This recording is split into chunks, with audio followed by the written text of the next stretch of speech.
Hello, beautiful people. My name is Emma. And I'm MC. And we are your hosts of the G-Forces podcast. So, this past weekend was the Abu Dhabi Grand Prix, the last race of the season. I'm a little emotional about it. Yeah, I mean... I'm sad. It's bittersweet. It's the end of not our first full season, but it's the end of the first section. We did watch the majority of the races this season, though. I think I started at, race 6 or 7.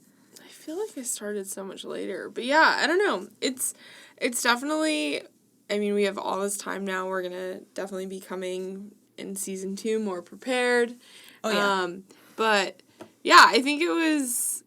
I'm interested. It's moments like this, and this is going to be a controversial thing to say, but it's moments like this where I'm excited and kind of, giggly about watching Drive to Survive for the, season that we just watched. Oh, I cannot wait to see... the bullshittery of it. Yes. As, a fan now, to see how Hollywood drama it is. Oh, 100%. It's, all drama. So, I think that's kind of where I'm I know what really I was there. I saw it. I want to know what, fake scenarios they're going to create or, what beef they're going to make seem way worse than it actually is. Yeah, it definitely, I mean, going into watching a show like that, it's going to be over-dramatized, but I'm very curious to sit there with you and us just kind of laughing at the, kind of the monstrosity of the way they do the season. You do know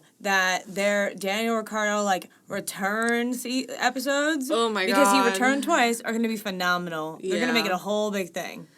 But yeah, I mean, I think Abu Dhabi was great. I mean, I think after the excitement of Vegas, it was a little, It was kind of a calm weekend, I feel like it was definitely chill, but there have been huge disappointments this weekend. Yes. I think that there are certain people who... are happy to be done with the season and get rid of their cars. Yeah, I think that we kind of just saw... One, I mean, I'll be honest, I was surprised, and again, this is just showing how new we are, the intensity and the anxiety that you saw with the drivers and the teams, because at this point, it wasn't about winning the championship anymore. It was winning constructors. But it was winning constructors. Or, not winning, because that was already decided, but, placement of constructors. Placement for financial reasons. And so, essentially, for those that don't know, your placement in the Constructors Championship, no matter where it is, the higher you are, the more money you essentially get. So all the teams get a certain amount of money that F1 as a whole makes throughout the year. I'm pretty sure it's based on, media or something. And the bag is basically divided in 10, but your percentage that you get of that is based on your place. Yeah, and so I think you saw this desperation of, you heard on Charles's radio, he was trying to strategize. He was willing to come a place lower in the race if that meant that... Ferrari, if that meant Mercedes wasn't going to get the Constructors Championship. The next place. Yeah. Yeah. But no, I the best of the rest. Yeah, I mean, I'm sad to see the season end, but I think I'm happy to see it go, if that makes sense. So, we were both, this is the longest intro we've ever done, but we both having been former athletes, I think we can definitely understand the feeling of, coming towards the end of the season and, just getting, really frustrated with everyone around you and not doing well, or maybe doing well, but, not doing what you want, or things not going the way you wanted. And the frustration of, this months-long journey coming close to an end, and it's so close, but you can't just see it yet, the ending of it. And you could see the frustration in some of the drivers of I'm ready to be done with you. I don't want to speak to you for 3 months. I also we're done. think it shows the drastic difference in the fact that the drivers at the top are having the best time of their life during championship season, but then you have the teams and the drivers that have just, like, they cannot catch a break, and at that point, nerves are frayed, just, like, emotions are raw. I'm sure, you know, when teams don't perform well, things, you know, rub the wrong way, and so I think certain people, you know, even me as a spectator, I'm a little happy to have the break, because there were certain things that people were doing in the last few races where I was like, I mean, they've been doing it all season, I feel like, but the last few races, I didn't have the patience for it. I was getting so frustrated. I'm like, these little things are pissing me off. Just don't do it.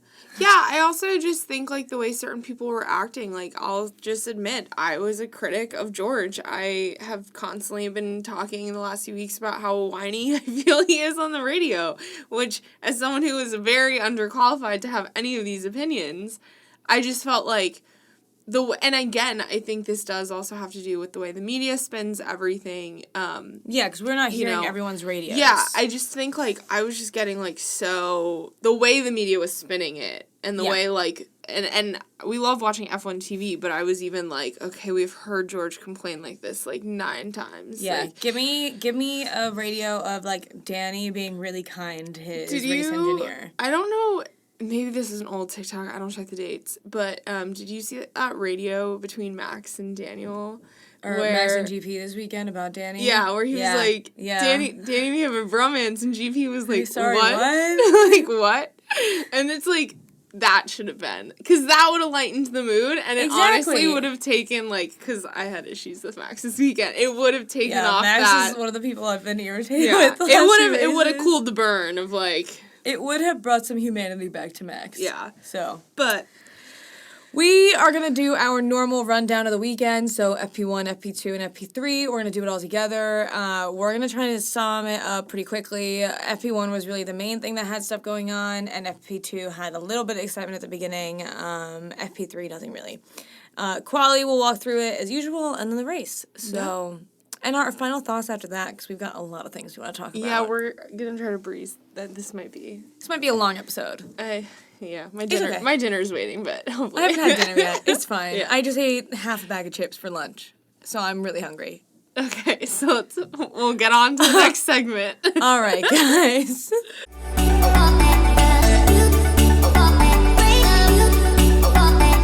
FP1 brought a lot of rookie drivers. So, like we said before, each team, each car is required to be driven by one rookie driver for one practice session, an FP1. And a lot of them save it for this race because you don't need to be really practicing in the last race of the season as much because it doesn't necessarily matter as much. You're also not worrying about the development of your car because you're done with it after that weekend. Yeah. So a lot of them do rookie drivers during this Grand Prix. We saw a bunch in Mexico, but this one as well. So just to run you through the rookie drivers that we did get to see, nothing really much to say about their performances in particular, except for one driver, but the rest of them, it was nice to see them drive. Well, and the reason why, like, I don't want to say the reason, but essentially, like... Practice time, too. But the reserve drivers, like, whenever, especially with this many there, it really becomes just, like, they're just driving the car just to feel it. Like, they're not sitting there. They're not pulling crazy turns. Like, at that point, I mean, these are young guys, and they're borrowing F1 drivers' cars. Yeah, if they crash the car, like, then the actual F1 driver can't potentially practice in FP2. So that was something they did talk about with some of the drivers. It was like, were you nervous being in Max's car or whatnot? And some of, the guys who have been there longer, they're like, this is just another day at work. Like, this is just another day of testing. And then the younger drivers are like, I'm just trying to keep it in a straight line. Yeah. And the younger drivers, for some of them, it's their first time ever driving an F1 car. And the reason why they have these sessions is so that rookie drivers can get a chance to practice in an F1 car. If not, if they move up to F1, then their first time in an F1 car would basically be FP1 or preseason testing, and then but that's not even that much. Then it would be FP1 of the first race of the season, which is definitely not safe. So gives them a little bit of practice. It also gives the teams an idea of who can actually handle the car, because even if you might be successful and you might win the F2 championship, doesn't mean that you're going to be good in F1. So the rookie drivers that we did see, the first one, which is the one that actually ended up P2 in FP1, was Felipe Drogovic. Which we have heard his name before. He's the Aston Martin reserve driver, and he didn't really drive at all this season because in 2022 he won the F2 championship. So once you win the F2 championship, you can't continue in F2, and so he has just been the reserve driver this year for Aston Martin. So you've definitely seen him at a lot of the races. Mm-hmm. Also, just a side note, we did hear recently in the media that Jessica Hawkins actually has faster sim times than Felipe Drogovic, which put her in the car. I want to see. Put her in an FP1. I want to see. Hey, I mean, they did just make her the head coach for F1 I know, but that makes me Academy. think that she's not going to get a seat, though. I know. Maybe I don't know what their I think she might be like 27 or something, so they might be like she's too old. She also might like I don't know. Like she might need to do maybe she has time I can't imagine she has time on her hands. I don't think she does. Yeah, I can't imagine she's sitting on her couch sitting knitting. around. Yeah. Anyways, the other one that we saw was Robert Schwartzman, who is the reserve driver for Ferrari. We did see him in... What was the race that we saw him in? It wasn't Mexico. It was something else. He's been in a few of them because he reminds me of our cousin. He did. Yes, he did. Oh, my gosh. He reminds me of Kevin. I thought that, too. I just didn't say it. That's really weird. I knew you thought that. Yeah. But that's why every time he's been on the screen, I'm like, oh, my God, it's Kevin when he was 15. Yeah. Robert Schwartzman is not 15, and I apologize, Robert. You have a baby face. Yeah. He was the funny one a couple months ago when he did the other FP1 session. He was like, yeah, it's just really difficult to drive. Like, it's out of whack or something. I remember him saying that, and I'm like, finally, some validation. Yeah. But this season, he has been doing GT World Challenge, the Europe Endurance Cup. I don't know what he placed in that or anything. I just wrote down that that's what he's been driving in. And he was actually in Charles's car. And forgot to mention before, Felipe Drogovic was driving Fernando's car. Then our other rookie is Frederick Vesti, and he was driving Lewis's car, and he was in F2 this season and placed second. Mm-hmm. Then we had Jack Doohan, who was in Esteban's car, and he was in F2 this season, which is his last F2 season, which is very sad, and he placed third, and he actually did win the last race of the season. Yeah. We're very sad to see Jack go. We will root for Jack any day of the week. He's been confirmed for... Hasn't he been confirmed for one of the endurance? No, that was Mick. There's talks that he's going to be endurance. Yeah. Then Theo Porcher, who was in Joe's car, and he was in F2 this season, and he actually is the F2 champion this season. Then Pato O'Ward, who was in Lando's car, which you've definitely heard his name before. He is a driver for Arrow McLaren in IndyCar. We love Pato. Mm-hmm. Hysterical. Then Jake Dennis was in a Red Bull car. I think he was the one driving Max's car, and he is the most recent Formula E champion. I think he's not only a reserve, but he's also a test driver. I think he's the test driver, not reserve. One of the interviews, they asked him, they were like, were you nervous driving the world champion's car? And he was like, no, I've been doing this for years. Like, this is just another day on the job. Like, I think that they, didn't have someone to put in the car, and that's why they put him in the car. Because I don't see him ever coming to F1. No, I mean, I don't know. Because they pulled the guy from AlphaTauri, Isaac Hajar, who was in FP1 for AlphaTauri in Mexico. They then had him do the Red Bull seat. So I literally think that they don't know who else to put in the seat. Who are their reserve drivers? Liam Lawson, Nick DeVries. Oh, rip. Sorry. So yeah, the other Red Bull car had Isaac Hadjar in it, who is an F2. This is his first F2 season. He placed 14th. I think he's pretty young, actually. He looks like a baby. Sorry if you're listening. Zach O'Sullivan was the other one. He was in Alex's car, and he actually placed second this year in the Formula 3 Championship. And then the other one, we've heard him before, Ollie Behrman. He was in Nico's car, and he placed sixth in F2 this year. And I think that this was his first year in F2. So, very promising. People basically think that he's going to be the next Charles, which is a little awkward because Charles is the younger brother. But that's not going to be in F2 next year, apparently. But we'll see. I don't know. Yeah. I enjoy seeing the rookies drive because I think it's a nice introduction to some of the younger guys and girls. But I also think it makes new fans aware of all of the different ways F1 drivers are like funneled in. I think it makes it easier to kind of also, if you want to watch F2, then to choose a driver to root for. Because as much as you may really enjoy watching a driver who is not being pulled up for one of these, the chances of that driver getting to F1, if he's not, he, she, whatever, if they're not in an FP1, very slim. Yeah. I mean, we were talking about it earlier, just the way. And even if they do get called up for this, chances are they might not get a seat ever. Yeah, that's, like, the crazy thing for me. I mean, as of right now, there's one more spot on the grid, not confirmed. But right now, there's been no change. Like, there's a very slim chance there might not be a new rookie. Yeah. But very slim. We'll talk about that later. We're going to talk about that later.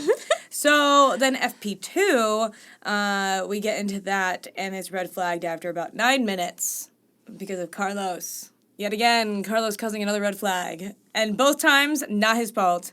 So he spun into a barrier at turn 3 because there was a bump in the road, and then he got caught in some dirty air behind Danny Rick. So with that, what is it? The airflow around his car was not good. Yeah, the car just freaked out. Yeah, the car, it shows you how sensitive the cars are. And so he crashed, red flag. 25 minutes later, the drivers finally get back on track. And about 2 seconds later, we see Nico Hülkenberg just bend it into the wall. Yeah. He was trying to start a flyer, and he went into the barrier at the exit of turn 1. So another red flag. Yeah. And then with 16 minutes left, so again, they only really had like a total of maybe 25, 30-ish minutes at the most.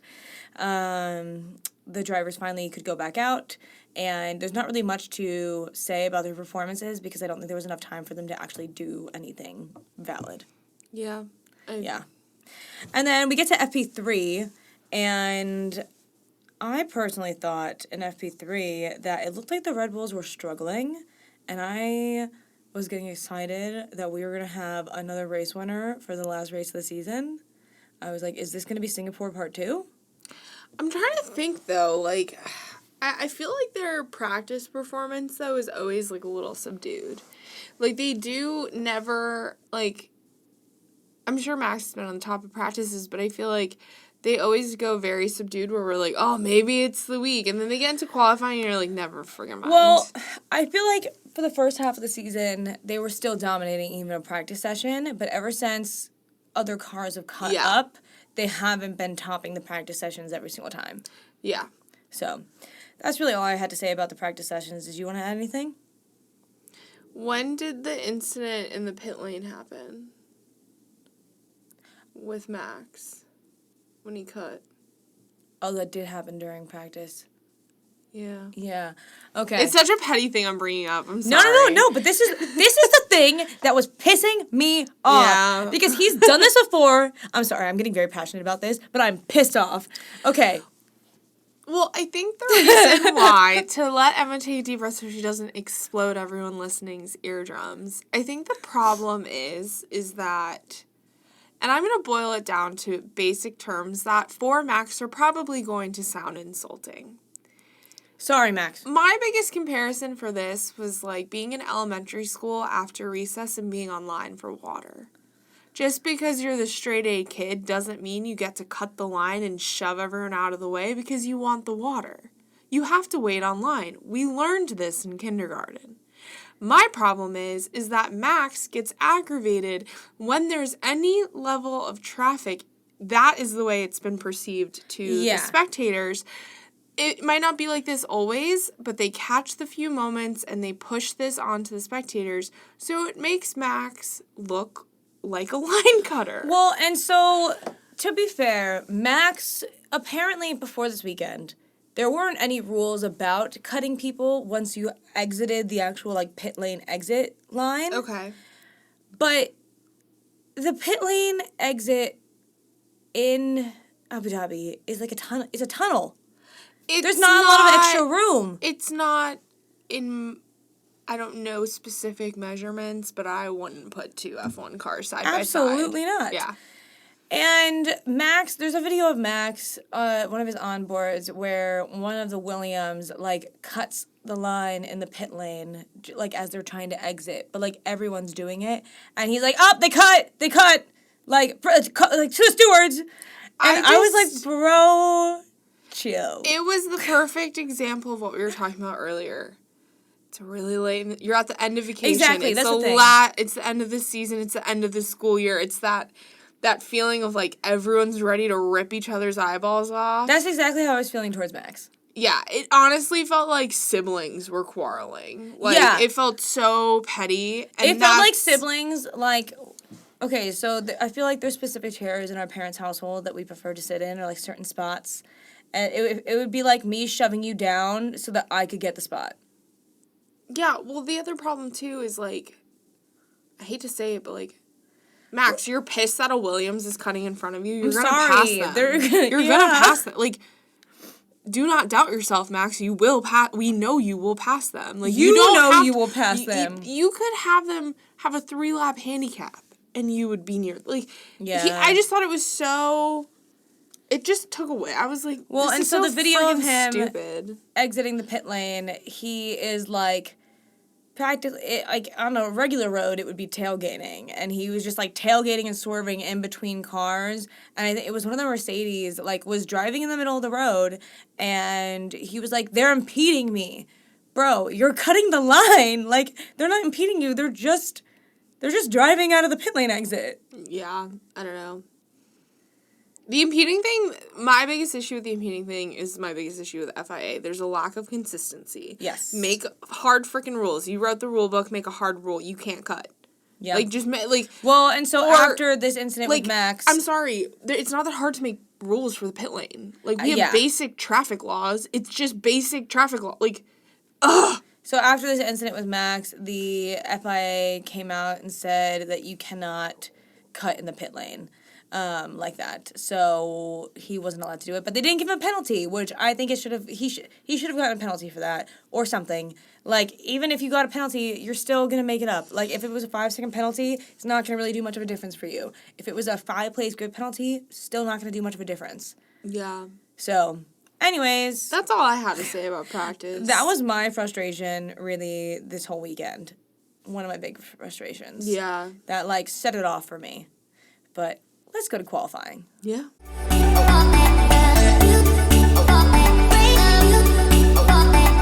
Qualifying. I didn't have any specific notes about qualifying because I figured we both remembered most of qualifying, I hope. For Q1, I feel like we didn't see cars, like, fully go into the garage, like, into their pit and, like, sit there for a ton of time. Some cars you did see do that. There were some... surprises, I feel like, but one car that has gotten out in Q1 most of the time, but has set a good lap and then got it deleted was Logan. Yeah. I felt so bad because he put it on like P6 or something. It happened. It happened to a few. Track limits. Yeah. I get it. It's a bummer because I feel like we've seen it with Williams where, because I think Alex was high up there too, and we saw Logan finally land in the top 10. And it was like, oh, finally. And then track limits. But I think Lando suffered from track, like a few of them. we're surprisingly dealing with track limit issues this weekend. So, I mean, he wasn't alone, but yeah, it was a bummer to see. It was just, yeah. And I think at the end, I believe he went into the pit, so by the time there wasn't enough time for him to do another lap. He was SOL, so. Yeah. So in Q1, we see the exit of Carlos, which was the shocker. I think the crash in FP2 just set him off for the weekend, and he just struggled for the rest of the weekend after that, which sucks because you never want to have a bad last race of the season. But we saw Carlos out, K-Mag, Bottas, Joe, and Logan. Mm-hmm. And then in Q2, there was another surprise, but also not really a surprise. Lewis ended up putting it P11. Yeah, I think... It's a surprise because it's Lewis, but it's not a surprise because he's been struggling with the car.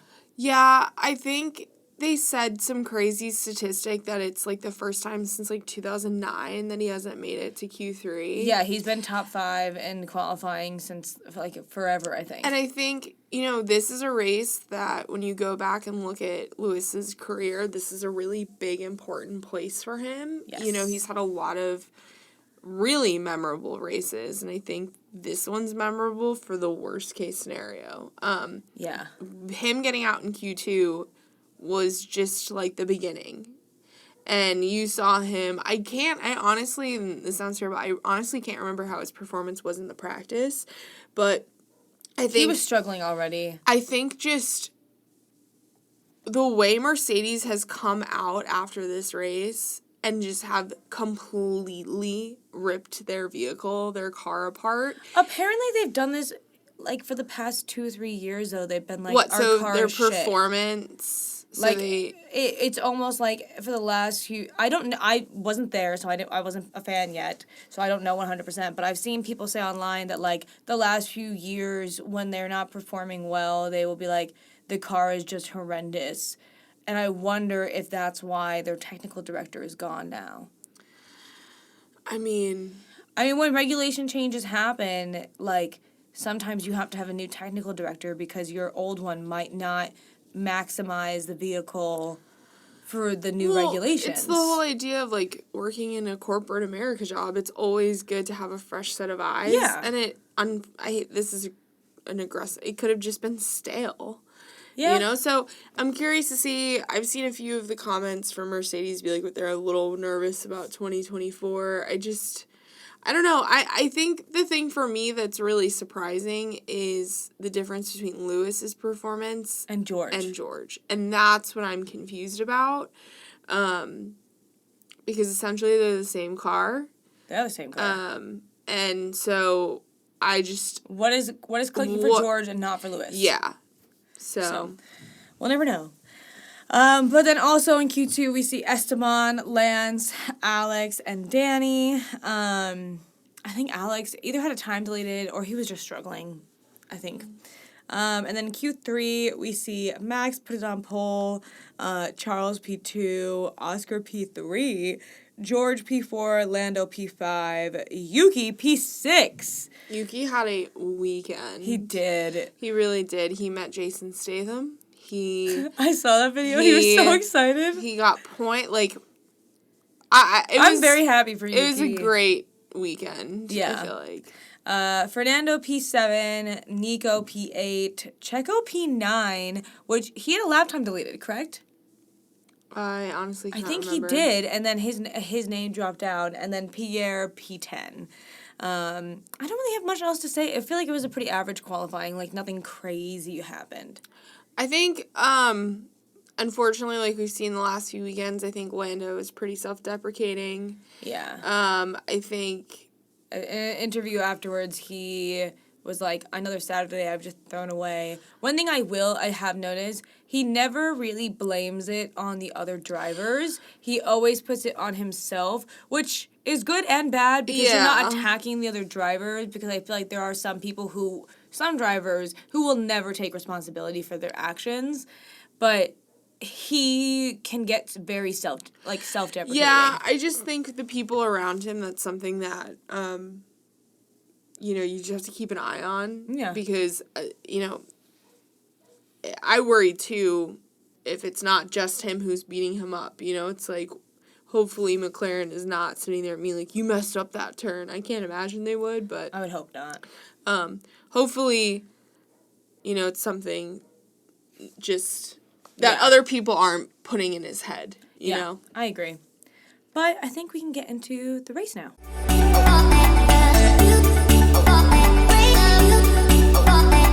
So for those listening in, Emma just let me know that her notes are very, very erratic, so we might be literally all over the place. But in our defense, that's... Yeah, so we were driving back from New York to Nashville post-Thanksgiving while the race was going on. Our original plan was to leave on Saturday, so we would miss qualifying, but we were tired and decided to push our drive back to Sunday. And this is really not important for the plot of the story, but anyways, I was the one driving during the race, and so Mary Catherine was in the back seat watching, and I could hear everything, so I was basically listening to it like it was a radio, like the olden days. I knew you were just somehow, I was, listening to old-timey baseball. Yeah, I kind of enjoyed it. I felt really cool, actually. You felt like Dad? Yeah, I did. Listening to the football game. I did. It was fun. But because of that, I couldn't take notes, and we were driving, so MC couldn't really take notes in a moving car with 2 dogs on either side of her. And so I had to write notes based on a article afterwards, and they weren't really that ordered the way the F1 wrote their notes. So, anyways. You got it from F1? Yeah. I gotta show you where I always get my notes from. Okay, they have a lap-by-lap report.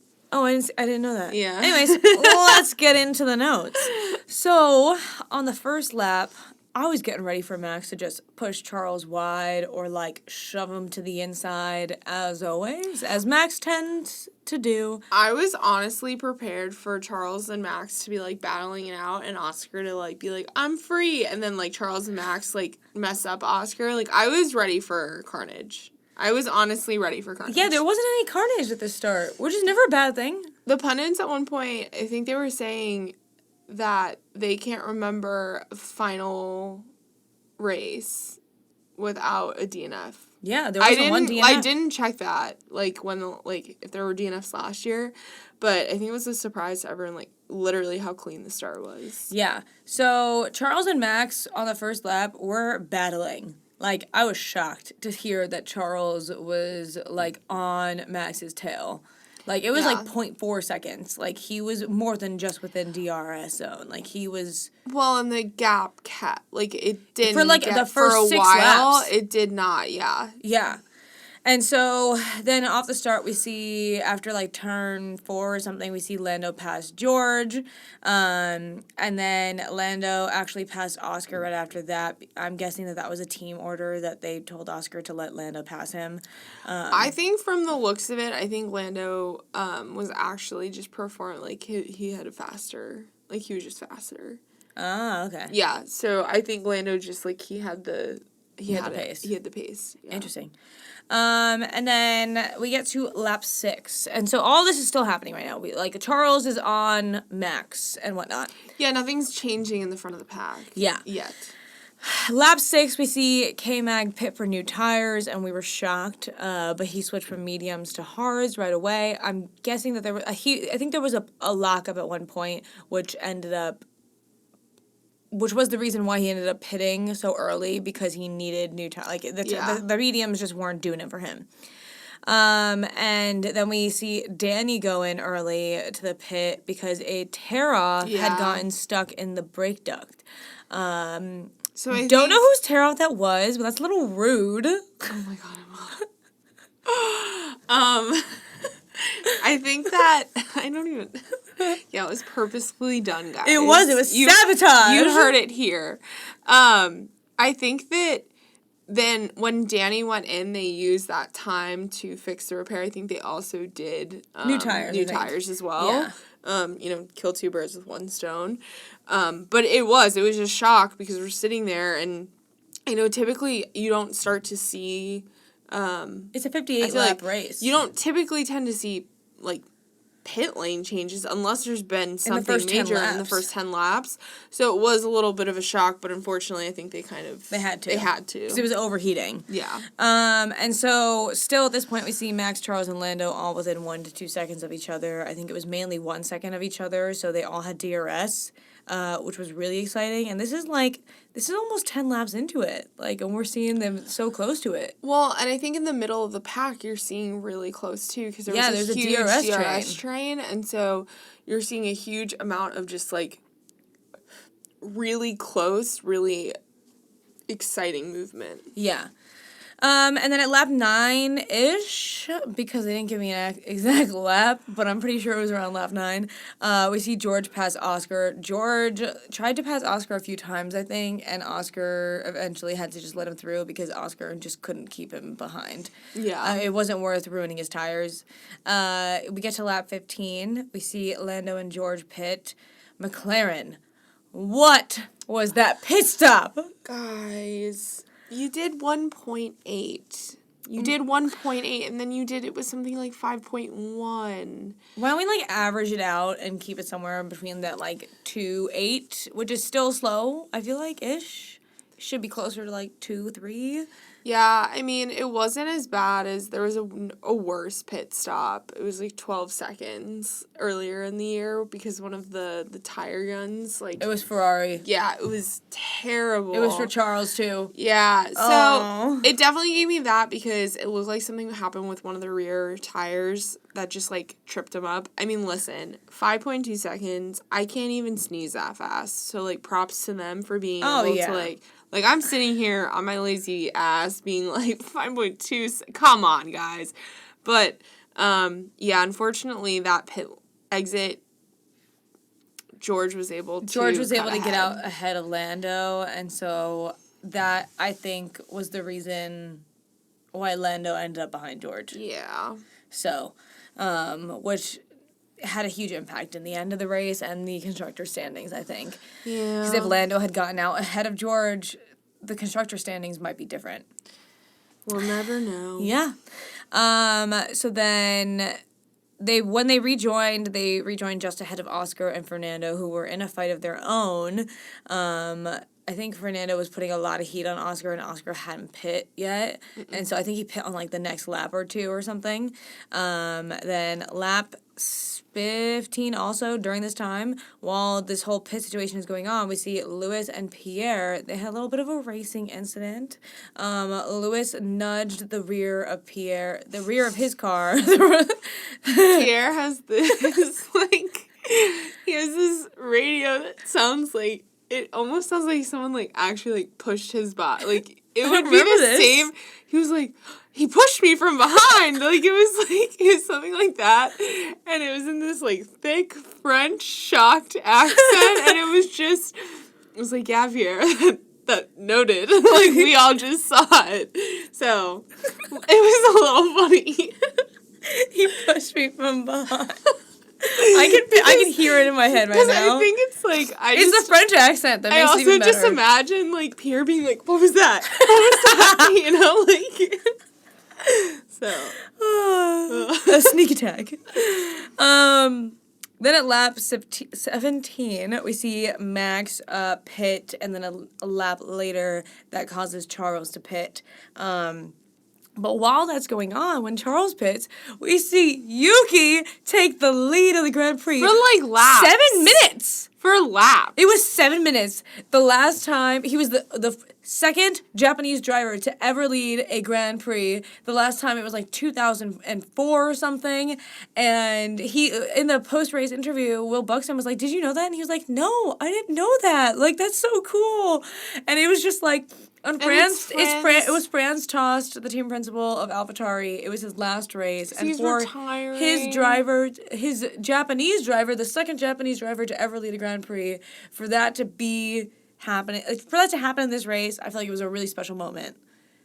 I was rooting for Yuki to win. I feel Yuki just had so many good moments of shock in terms of and it's gonna sound like a backhanded compliment, but the shock in people's voices, even at other points in the race when they were like, Yuki and Lewis are, like, it was like you were hearing names with Yuki, or like Yuki and Fernando are battling. And it's not even a insult against Yuki. It's just the AlphaTauri car is, like, not good. It's only ever won 2 races. I think it was just, like, a really special moment. I mean, it's the last year that AlphaTauri is AlphaTauri. It's, like... Yeah, Racing Bulls. Racing Bulls. You know, it's Franz's like, it's nice to see someone retire from the sport and not get fired. Well, and for Yuki, he has had 3 teammates this season. Yeah. To see him go out with a bang, fantastic. Loved it for him. Yeah, I loved it so much. And then we saw a little fighting between Esteban and Pierre. The girls are fighting. I think that this is another example. I'm going to say this like 9 times. They needed a break. They need... You know, they're like college roommates. Yes. They need... Perfect example. They need a break. One of them's not cleaning the dishes soon enough, and the other's getting annoyed. One of them's using all the toilet paper and not replacing it. One of them is having a party and not asking for permission. Yeah. For speaking from experience with bad roommates. Yeah. For me. None of these are real scios. Yeah. Examples of why they're fighting. I would be a little concerned if we found out that one of them wasn't replacing the toilet paper. Why would we know about that? Why would they be roommates? Why would they tell us about that? Why would they be roommates? They have so much money. Why would they be roommates? Anyways. But yeah, so Esteban had passed Pierre because he undercut him, and you just hear Pierre's radio be like, why is Esteban ahead of me? And then his race engineer was like, they're on a different plan than us. And Pierre was like, this is ridiculous.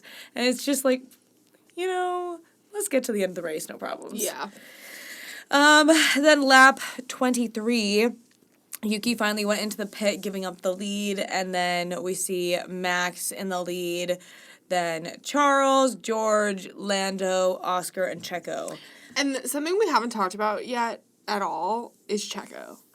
Yes, we're getting there. Checo was a beast. Was insane. Yeah. Like, in my opinion, I don't think enough people are talking about this. Oh, yeah. Like, it was crazy, the movement that guy got. Yeah. Like... insane. Yuki was driver of the day, I believe. Mm-hmm. And then I believe Checo was up there as, like, one of the people voted in. I mean, just, like, his performance was... I'm happy. I know I've been a big critic of Checo. But... to say the least. Yeah. I don't have to like him a ton, but I can acknowledge that he's had a bunch of really great races recently. Wow. That's very mature. Hey, a couple of episodes ago, I said that he was my driver of the day. True. Anyways. Then it gets to lap 33, and we see Lando pit again. And then you hear George on the radio being like, can we do a one-stop? The tires feel amazing. And then his race engineer was like, absolutely not, bro. Like, no. Like, in what world would we be doing that? Like, George, they feel good now, but... Give it like 3 more laps, and your tires are going to be absolute crap. He was so confident. Yeah, he was so excited. He was so excited. He's like, guys, I thought of the greatest plan. It was like a runner's high, and then like the high came off, and it's like, oh no. Yeah. Something got a little bit dicey between Fernando and Lewis. Yeah, I forgot about this. Fernando brake tested Lewis in a DRS line. Well, I thought it was interesting too when this happened. Lewis, like, was very quick on the radio, like, he just brake checked me. Oh my god, he just brake checked me. And as everyone who listens knows, we watch on F1 TV, and they have David Coulthard, who is a former Formula One driver. Yes. And something he made was, like, there are certain things you don't do on the track that is just, like, an explicit trust thing. Between drivers, and I think I have my issues with brake checking in general life. I think it's a terrible, dangerous thing. But I think that to hear that from a former driver, just to be like, there's so many other things that could go wrong that could kill us. Why are we going to brake check each other? I think it was heading into a turn, too. But, like, it was too early before the turn. It was too early for him to take it and... Well, and you heard DC and Jolyon both say, like, in some drivers' meetings, you'll have drivers who have brake checked, and they will be like, well, I was going into a turn, I was braking, how are you supposed to tell me where I'm supposed to brake or not?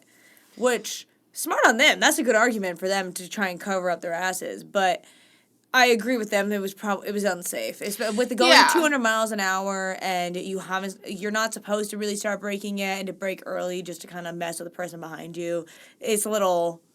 And we love Fernando. Oh my god, without a doubt. But sometimes Creator of the year. Sometimes it's like, pull that gremlin energy in, you know? The gremlin energy was released, and it's time to bring it back in for a second. The intrusive thoughts won.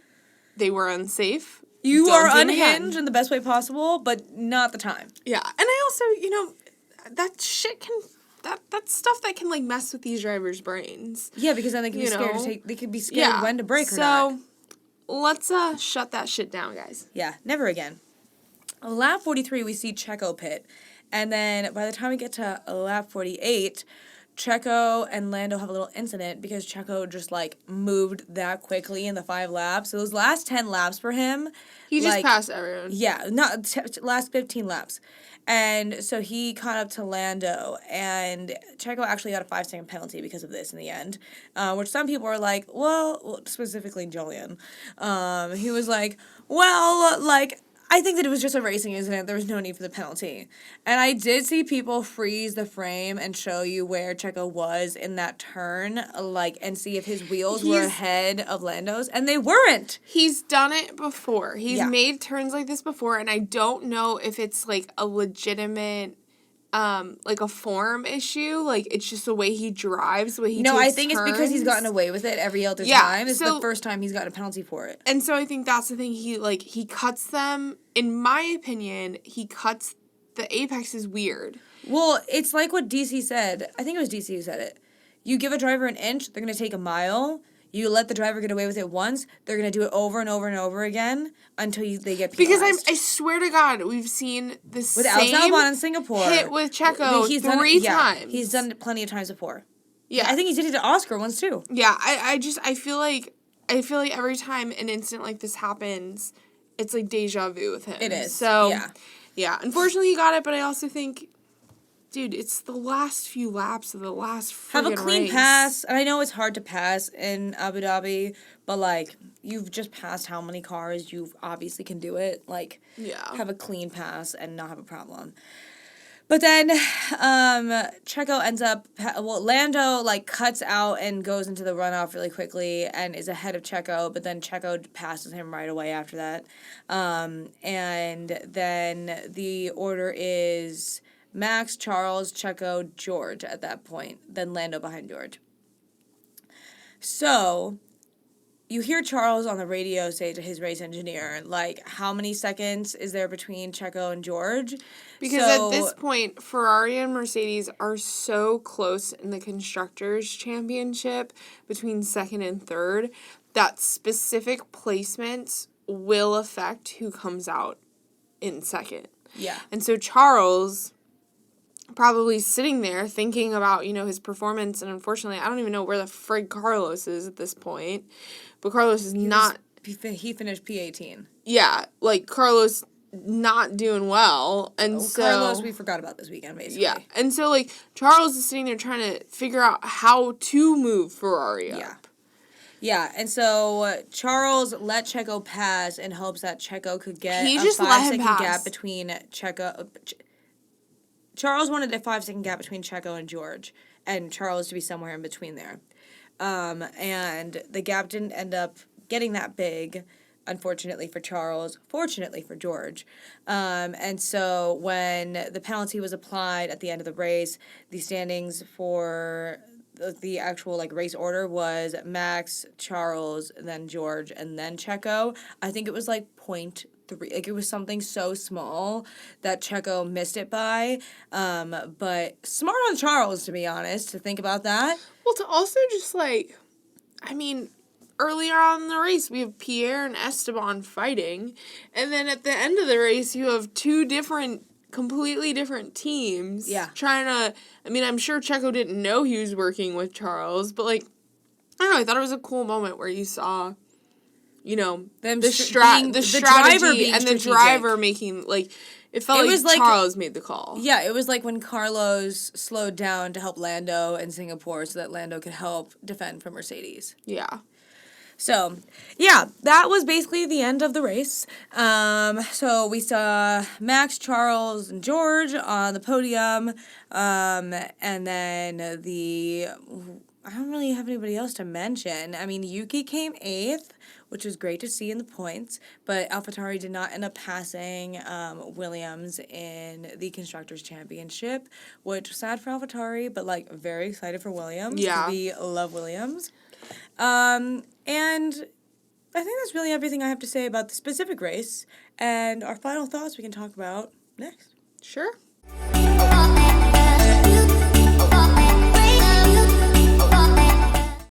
Final thoughts in the final race of 2023. I know. You know, well, I think we should do final thoughts on, like, the season, and then, I mean, this isn't the final episode of the year. Oh, no, yeah. If you guys are concerned that this is the final episode, don't worry. Like we said before, we plan on doing episodes between now and the first race. But I think we should give our final thoughts on the season, then kind of our final thoughts on, like, our first season. Yeah, we can do that. I mean, we don't have to. You don't want to. You're looking at me. Okay. Okay. But, like, to continue what I was saying before, we do plan on doing episodes between now and, like, the first race of the 2024 season. We'll talk about any drama that kind of goes on, like who gets that last seat. Wait, you just I don't know why I said it like that. Anyways, also, we want to do episodes on, like, the history and life of Ayrton Senna, which we already are definitely going to be doing. Well, we also want to kind of highlight, like, things like the endurance racing. We want to highlight F2. IndyCar, F1 Academy. F1 Academy. So, I think we're going to try to put out, I don't even want to give a schedule. I'm hoping that we're going to do, like, one episode a week. Yeah. And then we are going to probably take a break between, like, Christmas and New Year's because, like, family and... Christmas? Yeah, and not wanting to work. Yeah. Because this is basically a second job. But the rest of the time, I can see us posting once a week. And obviously we'll still be posting on our Instagram and our TikTok, so if you ever worried about when the next episode is going to be, you can go onto there and we'll probably post that. You can also send us a message on there and whatnot, so. Or you can click all the alerts buttons on your mode of listening or watching. Yeah, that's a great idea. I didn't think about subscribe, that. hit the bell. I forgot about the bell. I never hit the bell for people. I never hit the bell. But final thoughts on the race. MC, you go first. I'm happy. Maybe because we were traveling, I feel like it was, like, a little chaotic. Not chaotic, but I don't desperate? know. No, I just... It felt desperate to me. Okay, that's your thoughts.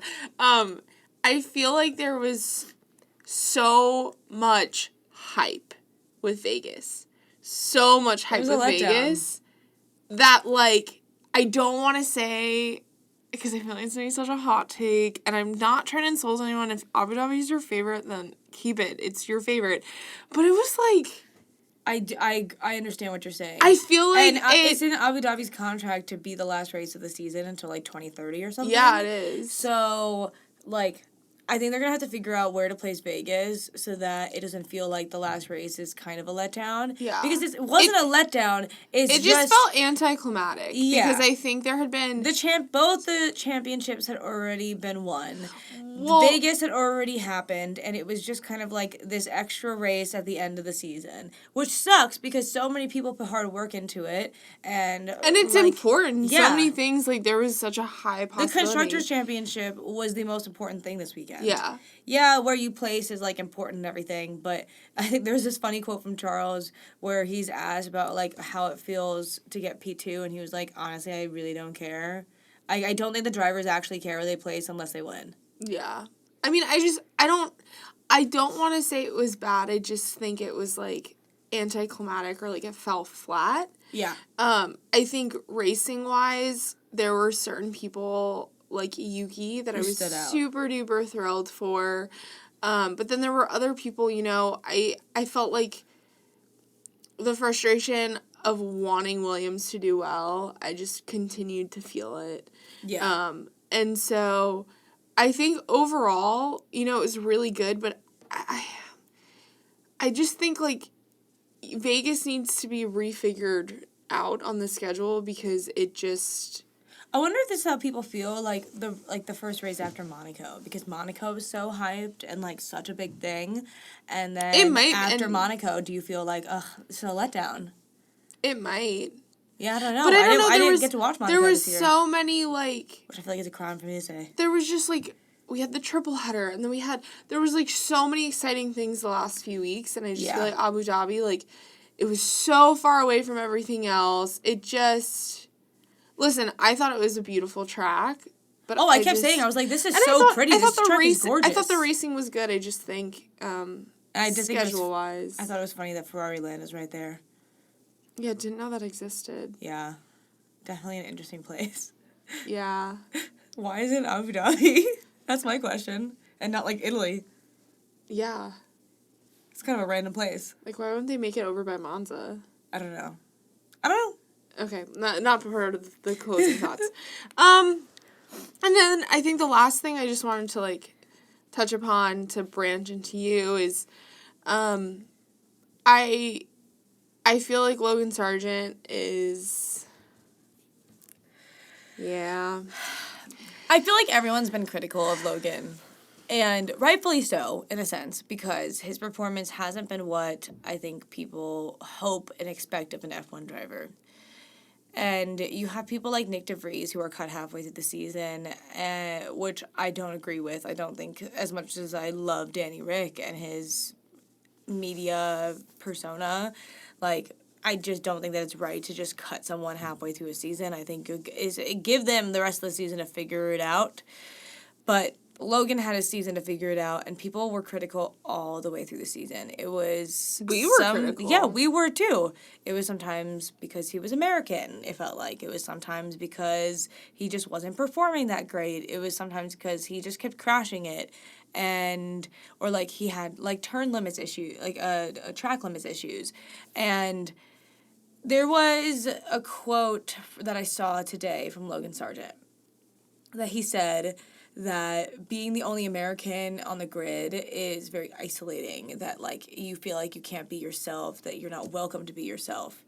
And then I saw people mention, I didn't fact check this one because I didn't feel like going through his Instagram followers. Apparently, like, none of the drivers follow him back on Instagram, which is like, why are you guys being mean girls? Like, follow him back. Apparently, Sebastian Vettel follows him back, which, not even surprised. Sebastian Vettel is the GOAT, the king. Nobody will ever top Sebastian Vettel.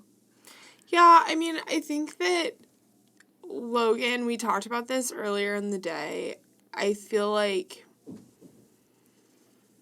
And people are going to sit there and be like, get over it, he wasn't a good driver, blah, blah, blah. Like, there's going to be the people that will be critical of this. But I feel like whoever was put in that Williams seat was never going to be good was enough. never going to succeed.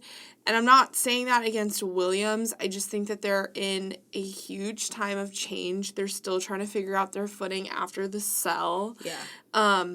And I think that Logan just became the scapegoat, and I think you saw this incredible amount of negativity throughout every weekend. You know, I know the few negative comments we get doing this, I know how it makes me feel. And to, you know, put it on a worldwide scale, to be this young kid, to be isolated, he's probably not with a ton of family, you know, with the way he travels. And so I feel like... And the only drivers that you ever saw him talking to were Alex and, like, sometimes Oscar. And Oscar was his good friend, from what I know from, like, growing up and driving. But it seemed like Oscar kind of, at least the videos that we've seen, seemed like Oscar, like, really got on with Lando and some of Lando's friends. But I also just think, you know, as a sport that is sitting here and is trying to push the importance of mental health within sports, it just felt like... He didn't look okay. It just felt like there wasn't a community around him. And listen, do I think he should be in a Formula One car? I don't know. I haven't watched enough of it to have, you know, that kind of opinion. Do I think that there are other drivers that aren't in Formula One that could be in his spot and doing better? 1,000%. There are more people who deserve to be on the grid. And I'm sure there are people on the grid who don't deserve to be there anymore or just shouldn't be there. I just think that, you know, we have left our sports, you know, when we were in college for personal reasons that were, you know, one of the hardest decisions we've ever had to make. And, you know, I left for very specific reasons. And when I left, there weren't a lot of people in my corner. And I think that to sit there and to hear this, now granted, we're hearing this via the media, so take it with a grain of salt. Please, please, please. If he's feeling as isolated, no wonder his performance is absolute shit. Yeah. You know? And I think Williams really rallied behind him. Yeah. There was an article a few weeks ago when I think Alex was confirmed and, like, it was the beginning of, like, is Logan going to stay? There were a few articles that was like, Williams has taken a lot of measures to protect Logan because of the negativity, but I also think it's a full circle moment where it's like, I can relate to it because I've felt isolated in the sport as well. But even when we were actually racing in our own sport, like, for me personally, like, there were times when I felt like I didn't have my teammates in my corner, and there were reasons why I could see them not wanting to be in my corner. But also, there are reasons why, like, you should be in someone's corner. Like, you're their teammate. You want to support them. Or, like, I feel like F1 is such a small sport that these 20 drivers, even though you're competing against each other, they do and should support each other, whether they're rivals or not. And from what we've heard and seen online, it seems like it was rare for people to support Logan. And I can get being frustrated with, like, oh, he's crashed all these many times, like, causing us to, like, have, like, half of FP1, blah, blah, blah. Why is he crashing? That's the question. Are there reasons as to why he's crashing? Like, is his mental health... Like, we saw with Mick Schumacher, you could tell when his mental health was deteriorating because he was crashing significantly more and he was struggling to drive fast because he was scared. Well, I also think when every freaking interview you have asks, so are you going to be signed for 2024? Oh, yeah. That probably has to freaking eat away at you. And listen, like I said at the beginning of this whole Logan Sargeant rant, I think that there are probably other people who would be a good fit for his spot. Yeah. But I do think that he was never going to succeed, in my opinion. Yeah. I don't think he was ever going to succeed. Yeah. And... Well, and Williams has said they took him out of F2 a year or two too early. Because there's a difference between him and Oscar. Oscar won F2. Logan might have needed another year or two just to develop as a driver in an F2 kind of car. And to put him into F1 so early, they knew that they had a risk that he could come dead last. Completely dead last. And... he ended up coming, what was it, like 21st, I think it was? Yeah, he came ahead, Nick DeVries. So he came last out of all the drivers that are still on the grid. And I think if you're holding him to the standards of a driver who should be at this level, it's a little hard.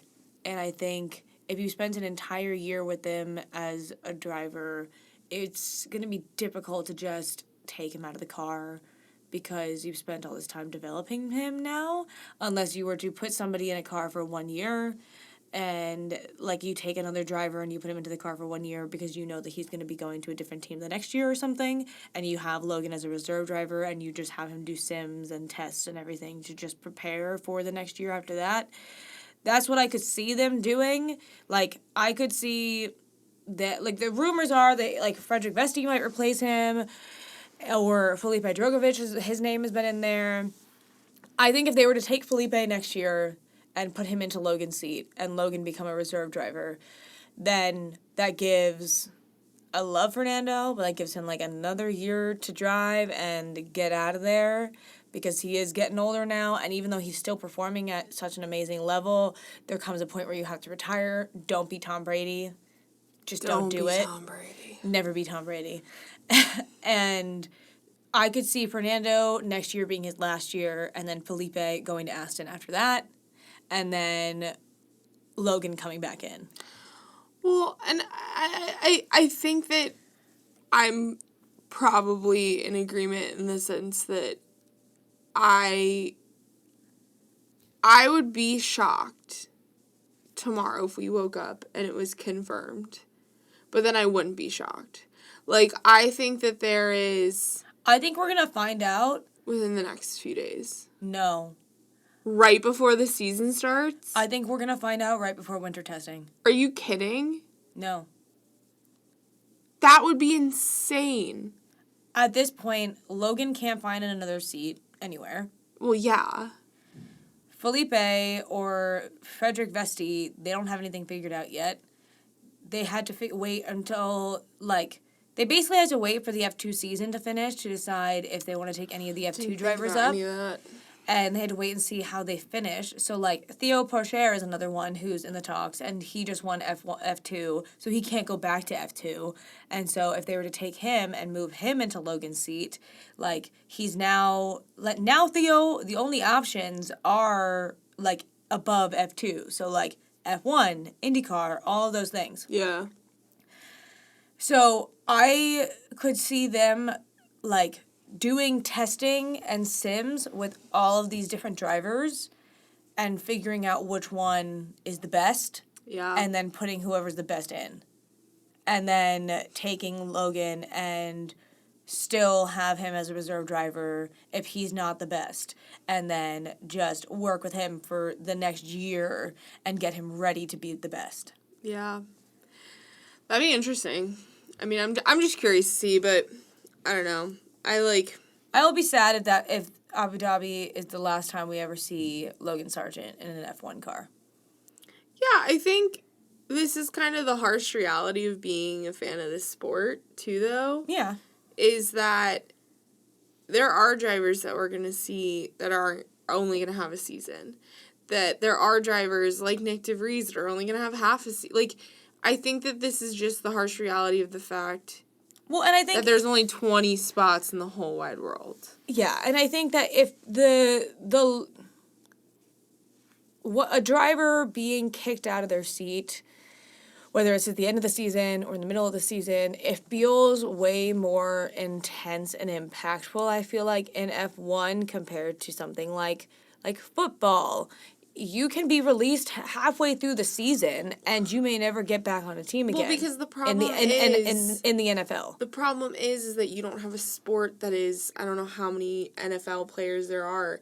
You have 20 quarterbacks, so That's it's like the thing. firing the quarterback, you know? And it's just, I also think my heart just goes out. Like, they're so young, and they've reached such a peak in their career, and...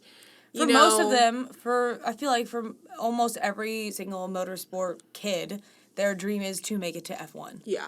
And I think that's what kind of breaks my heart is that I hope he's able to, if this is his last season, I hope that through the absolute shitstorm of negativity, he's able to take some really incredible moments and memories from this experience. And that's what I hope he doesn't... If this is it, I hope there isn't the resentfulness that I think would be obvious. Williams could have pulled a Red Bull and dropped him halfway through the season. Yeah, and people wanted that. People were calling for that. Yeah. Meanwhile, Williams not only kept him for a whole season, but stayed behind him and backed him up the whole season. So they did a lot more than some other teams did for their drivers. So sorry that was a little bit of a tangent, not necessarily on the race. But I don't have much to say on the race because, again, I didn't actually get to physically watch it. I had to listen to it. But it's the end of the season. There's not really much to add to. Yeah. Like, it's not like we can be like, oh, well, this person didn't do that well because of this, and I hope they do great the next time. We can't do our typical banter because there's nothing happening for 3 months. Yeah. I even thought about how, like, potentially we could make predictions for next season, but it would just have to be, like, driver standings predictions or, like, constructors predictions. We couldn't make predictions based on each race because we have no idea how the cars are actually going to go. Well, and we don't know a whole section of the races. We didn't watch them. We don't know who did well. We don't know who enjoyed it. I plan on watching the races that I didn't get to watch at the beginning of the season. Yeah. So, I think that's everything that I have, honestly. Any thoughts on the pod? How it's been doing? Oh, yeah, let's do a quick little snippet on the podcast. Sure.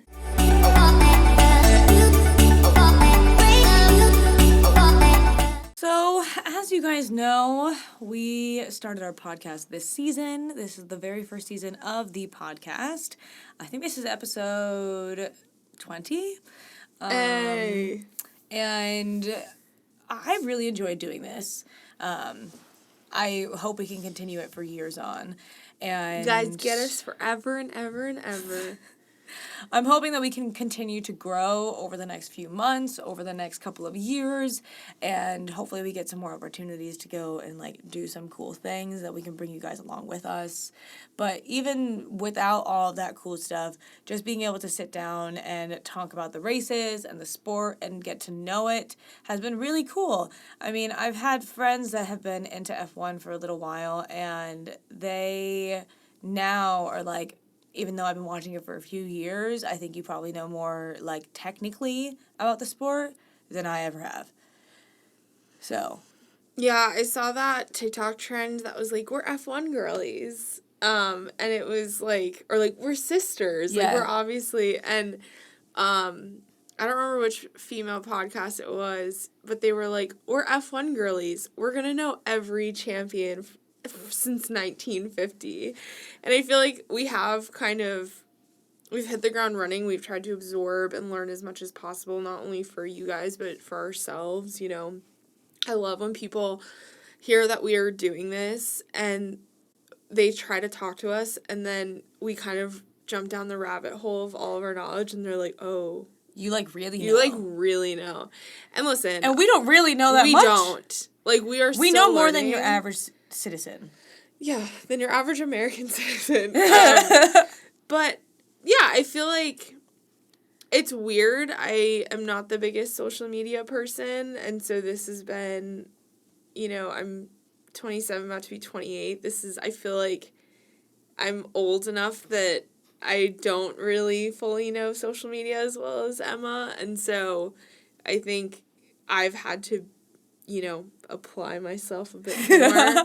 I mean, there was 3 years I didn't post on Instagram, so, I mean, it's scary taking the plunge, having to go and do this, so I hope you guys have enjoyed it as much as, like, we've enjoyed making it. It's something that, you know, I hope you guys just, like, really understand how well we want to do this, not only for us, but for you guys. Like, we don't want to ever disappoint and create something that we're not proud of, but I think we're both really proud of, you know, not only the community we've been able to build through you guys, but also just, like, being a part of the F1 community. Yeah. We didn't really ever follow sports heavily. Like, our dad was a football and baseball guy, but not, like, a specific team. Like, he just loves watching sports in the background, and so to, like, sit here and, I mean, we don't do things, like, we don't write our notes on, like, iPads or computers. We're,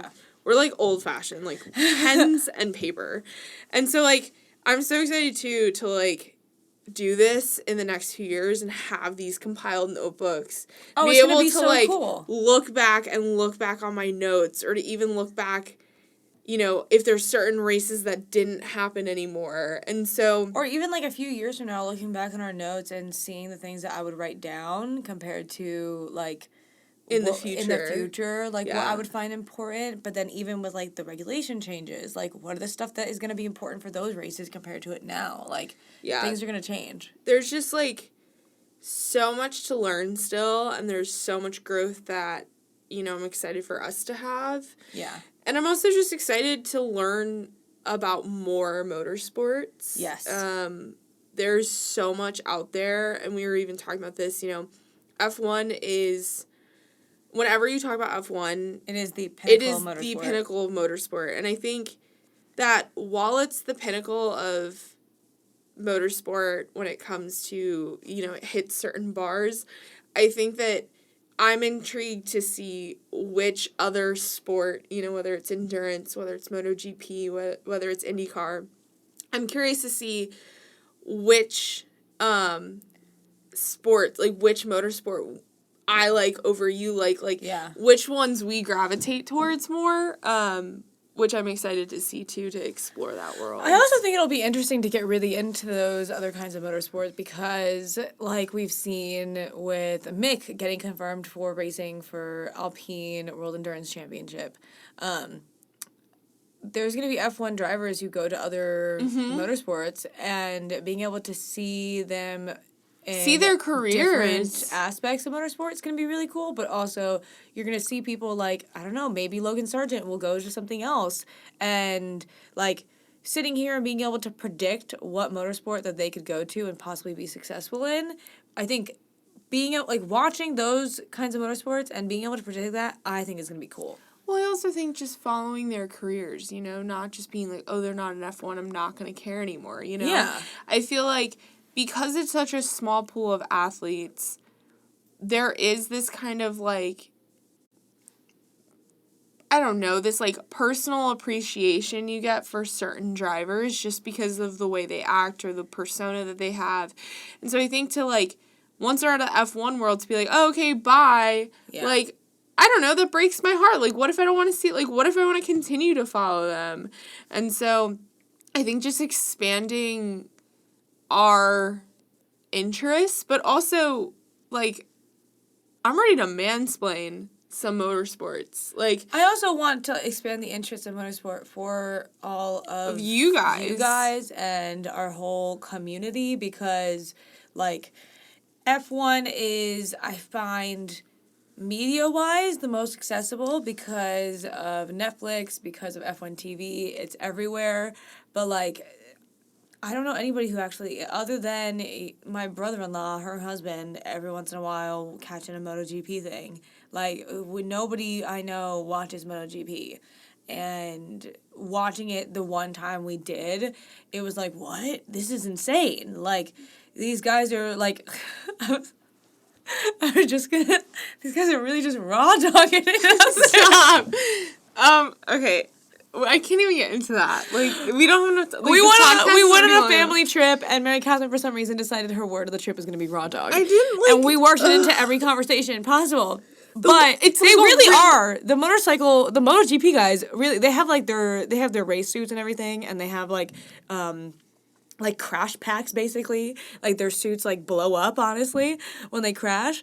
But it still feels like they're really just, like, they're not protected with the car. Oh, it's crazy. Like, it's scary. It is. But I definitely appreciate watching that kind of stuff because, like, the F1 drivers are nice and cushy in their F1 cars. Yeah, that's what they're all gonna think. When they get into those cars, they're like, wow, this is so cushy.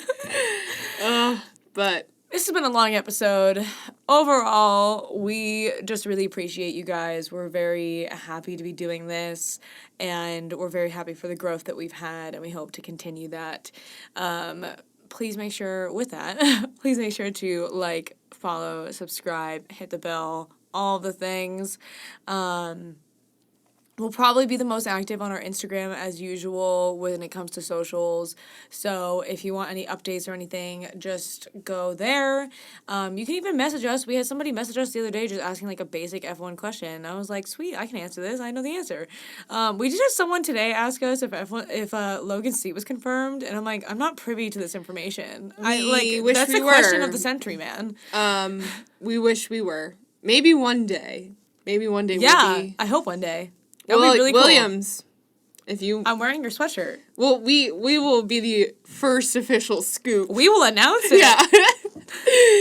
Oh, wow. Great season, guys. Good game. GG. Next time you hear from us, I don't know when. It'll be soon, It's probably. gonna be in, like, a week. Yeah, it's not gonna be that We're far doing this away. like big wrap up. It's gonna be in like a week. Yeah.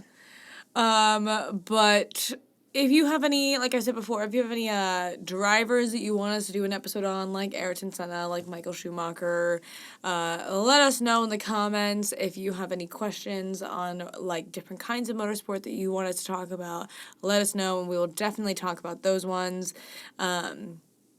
Yeah, I'm excited for the winter break. I think it'll be good. I think it'll be a good detox from F1. I think it's actually Healthy. Yeah. Like, not that our, like, current hyperfixation is not healthy, but I think that I need a mental break, honestly. I really, but it's a lot. So. Yeah. It is going to be weird waking up on a Sunday and not, like, sitting down with my coffee to watch a race. We'll just watch old ones. We'll be those, like, men who watch... You can watch the 2010 season with me. Remember I was watching that?